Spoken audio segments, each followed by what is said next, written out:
भाव में आसुचाते कवि गणनायक एवं दिने आम समुद्र कूल बसचु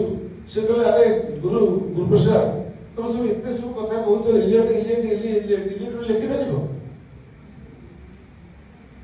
कहीं लिखि पार ना ना ना तुम लिखि पार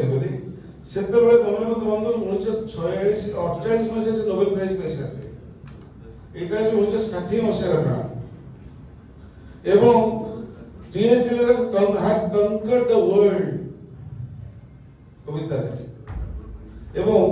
सेतबे से वेस्टलैंड तकर बाहर से 1922 मसीह एवं ताकू होल वर्ल्ड कहला इनफिनाइटली मिस्टीरियस पोएम ताकू आज पर्यंत you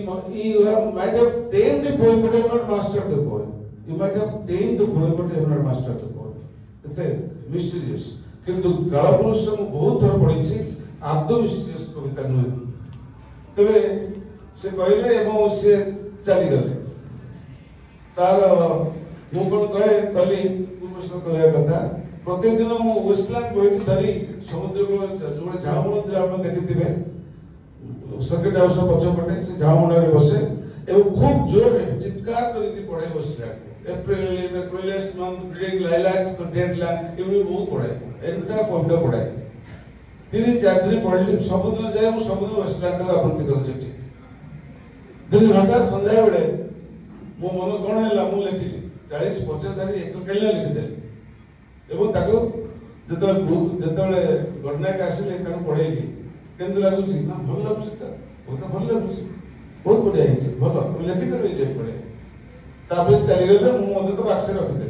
जो भोदो खरा रे लुगा सिके हुए आपण जानथि से बाक्स के कहते जेतले मु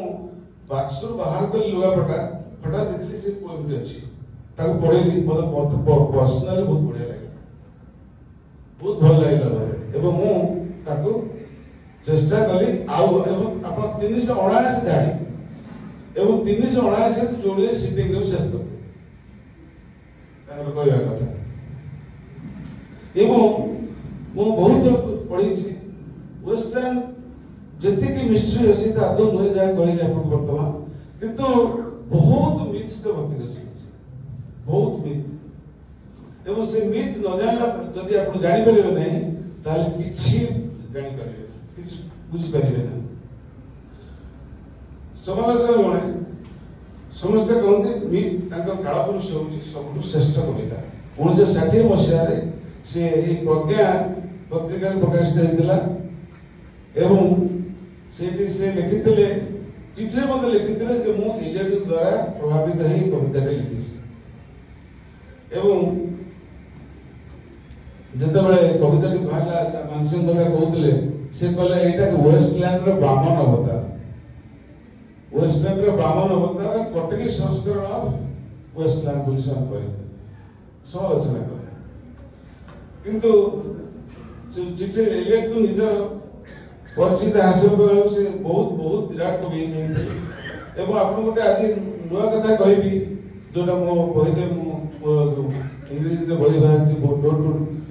डेस्पायर ऑर्डिनेशन ओडिया पोएट्री से लिखी छी एलियट ने प्रथम लोक तांका कविता जो वेस्टलैंड जो अनुवाद हेछि ता करछथि गणित वर्मा से ज्ञानित वर्मा को से पर्सनली चिठी लिखि ता परमिशन देछि ता आपण शपथ अनुवाद पृथ्वी रे कोन साहित्य को पढि ता जति साहित्य ते कोन सी भाषा को से परमिशन दे ना किंतु ये जो प्रफुल्ल कुमार दास को से परमिशन देते जब जोथ भी से वेस्टलैंड रो ज्ञानित वर्मा रो ओडिया अनुवाद प्रकाश करथिले एवं बेंगली प्रकाश करथिले एवं हिंदी में प्रकाश होता एवं से एलियट गोटे सुंदर फॉरवर्ड लिखते से फॉरवर्ड से कौन कविता देना वर्ल्ड केवल ओडिया प्रफुल्ल कुमार दास सौभाग्यवत भाव से पाई तो जाओ कालपुरुष कहि अन्य विषय कहबी ना कालपुरुष हिंदू आप गोटे घटना कहबी घटना तो नुहे कहबी जे कालपुरुष कविता लिखते टैगोर रविन्द्रनाथ ठाकुर 1931 मसीहा से प्रकाश दे ताद्वारा केते प्रभावित होइछथि से कहि परिबि नाही किंतु रवींद्रनाथ ठाकुर से कालपुरुष कविता जो लिखुछथि जे से काल आसी कालपुरुष आसी ता सहित संग्राम करछथि एटा रवींद्रनाथ ठाकुरଙ୍କର किंतु एठी जो कालपुरुष कथा कहला होछि से अलग एवं तीनोटी सोर्स ताकर अछि कालपुरुष गोटे गोटे होछि महाभारत मुसल पर्व एवं द्वितीय भागवत पुराण एकादश स्कंद तृतीय होछि कल्की पुराण प्रथम स्कंद ए तीनोटी को एते सुंदर भाव में मिसई से एते सुंदर कविता सृष्टि करछथि आपण चिंता कर परिबे नाही महाभारत घटना एई पड़ी मु क्रमित कहूछि धर्मराज युधिष्ठिर राजत्व 36तम वर्ष राज्य में बहुत अशुभ लक्षण देखा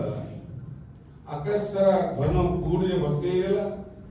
शुखिला पवन में बड़ बड़ पथर खंड मान पिछाड़ी पड़े जो चाहते मुंड शरीर मान सब बुलिले एणे तेणे कोयला खंड कोयलार निआ खंड मान वर्षा कला आकाश सूर्य संपूर्ण औजल्य हरई यही समय ठीक यही समय जिते अशुभ लक्षण देखा युधिष्ठिर राज्य में यही समय तीर्थयात्रा पहुंचे द्वारका किसी ऋषि मुनि ऋषि से विश्वामित्र वशिष्ठ कर्ण एवं नारद यदुवंश किसी उद्भ्रांत युवक द्वारका उद्भ्रांत युवक जो प्रभु श्रीकृष्ण भक्त पूजा करुले से आसी मुनि पाखे पहुंचती शाम को जो अंधश्रद्धा नारी विशेष सजाई श्याम अंधश्रद्धा नारी आगे पहुंचते आगे किए कहले ये कौन जन्म कर ये कौन जन्म कर युवक मान हीन उद्देश्य जानीपारी मुनि मैंने कहले से गोटे मुसल जन्म कर मुसल एक विराट लुहाखंड जन्म कर मुनि मैंने लुहाखंड यदुवंश संपूर्ण ध्वंस कर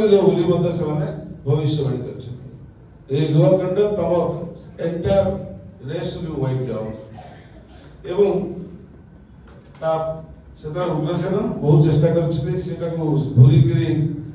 निश्चिन्न करदे किंतु पारिना परदिन शांब गोटे विराट विशाल लुहाखंड जन्म कर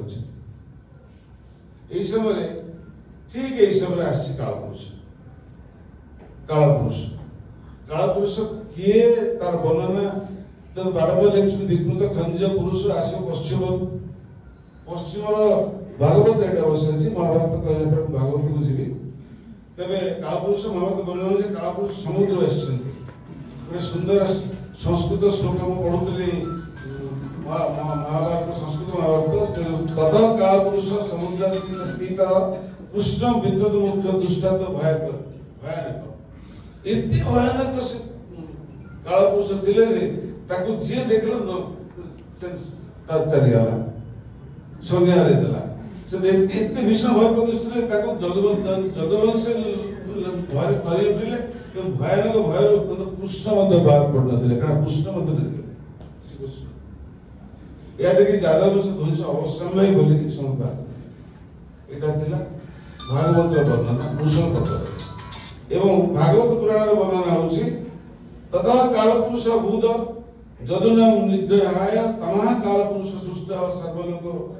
भयावह अर्थ हैला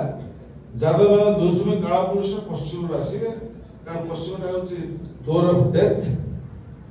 से बारंबार इलेक्शन पश्चिम आसीबो खंजपुर विकृत खंजपुरुष एवं सी आसी पहुंचती से बारंबार लिखुन ईशत पिंगल किंतु वर्णना संस्कृत भागवत वर्णना अछि तमा तमा अर्थ डार्क कलर से तांको जे देखिला संज्ञा लगाई देला से कालपुरुष को पृथ्वी थरी उठिला समुद्र अशांत उठिला भयानक शब्द झड़ तांडव सृष्टि है पर्वत मान दोलिले ग्रह नक्षत्र से उज्ज्वल हरई देले आकाश अंधकार से मृगाच्छन्न हो गला कालपुरुष आसला कालपुरुष एमती द्वारका नगर बुलिला जे बुलिला जेते जादव वंश धनुर्धर वीरगण तीर निक्षेप कले कि किसी है जंगल तुषार एवं तांकर किसी हेला नै एवं शेष रे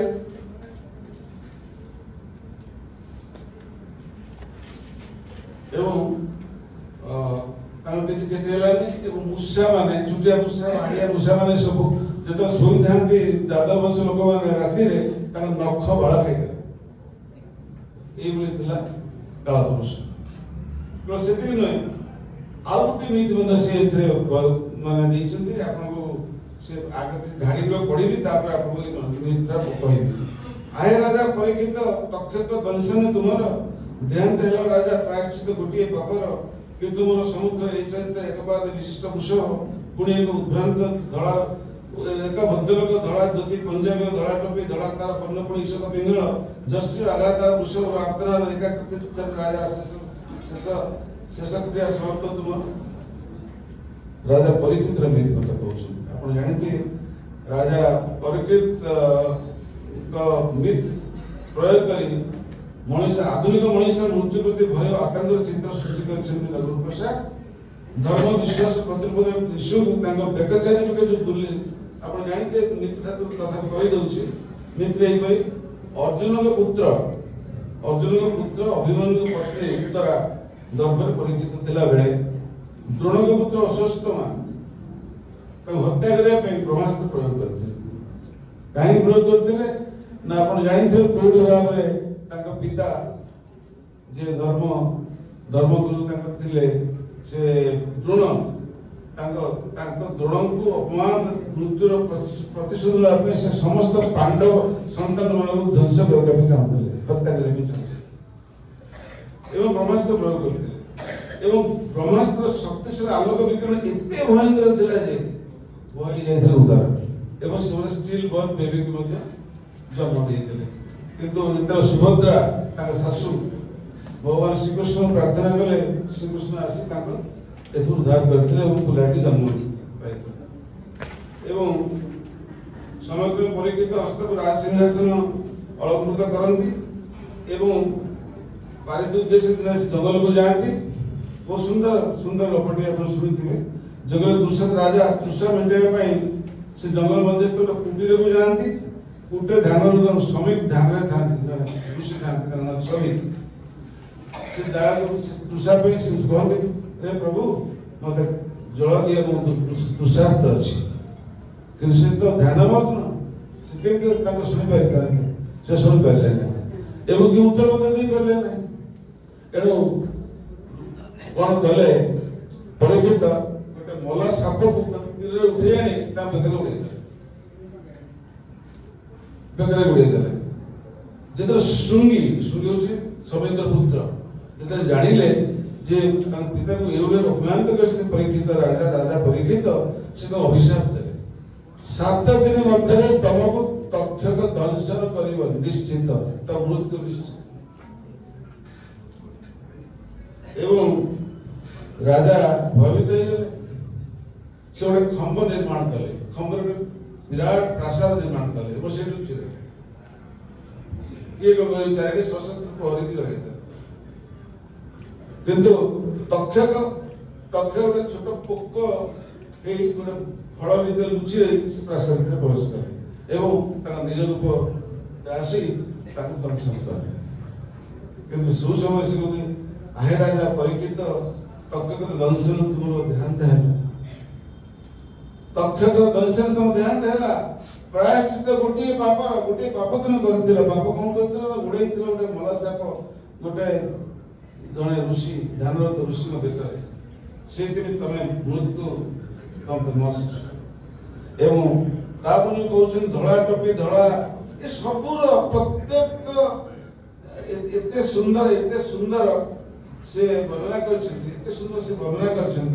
आश्चर्य ये सब बहुत नीति अच्छे एतिक नुहे बहुत प्रकार नीति अच्छी अल्प समय सब कहना संभव नुहे